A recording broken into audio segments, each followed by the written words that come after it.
All right, joined by Xander Schauffele. Xander, I think about majors. Like, you have not played in those two majors that you won. You would not set foot on those courses until you actually won them. How do you explain it? Yeah, it's I guess I kind of knew, but wasn't, I guess, too aware.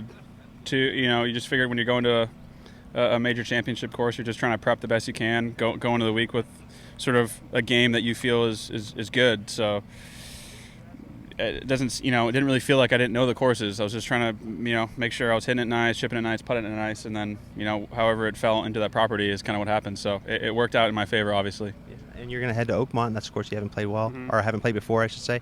What are the things you kind of do to plot out and get ready for a major venue you haven't played? Just everything. It really is from, like I said, you want to be moving the ball correctly, hitting it solid. You want to be chipping it really nice off certain, usually thicker rough, I'd say, which is hard to find at home. So that's usually the thing I think a lot of guys sort of try to acclimate to, or either the green speeds or chipping in thicker rough. Usually at home we're in carts ripping around playing, 18 or 36 holes and sort of courses that we know really well. So I think kind of free flowing, huh? A little bit, yeah. So try and get into that mindset. But for the most part, yeah, I think short game stuff is sort of where you try to acclimate when you're moving to, a Northeast course or like a major championship setup.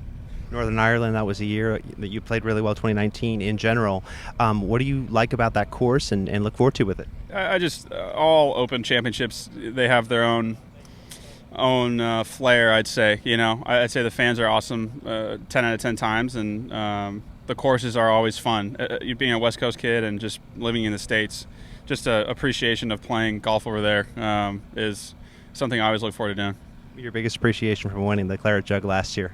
Sorry? What was your biggest appreciation from winning the Claret Jug? I don't know if appreciation is the right word. It was extremely validating. It was a dream come true. That walk up 18 is with the leaderboard, the standing ovation, just everything that comes along winning the Open Championship, being and then everyone's saying that title of having that for at least a year is a really cool thing.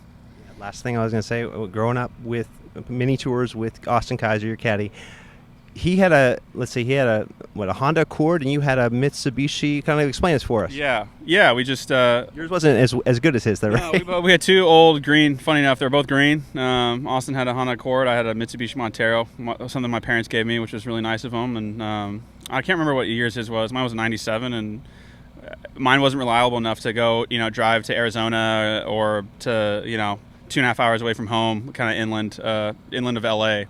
So Austin was nice to let us use his car, and he'd drive me and kind of took care of me. And, he was my La Cava to Freddie Couples, And his car broke down in drive-thrus at a time, too, right? Yeah, his car did turn off randomly.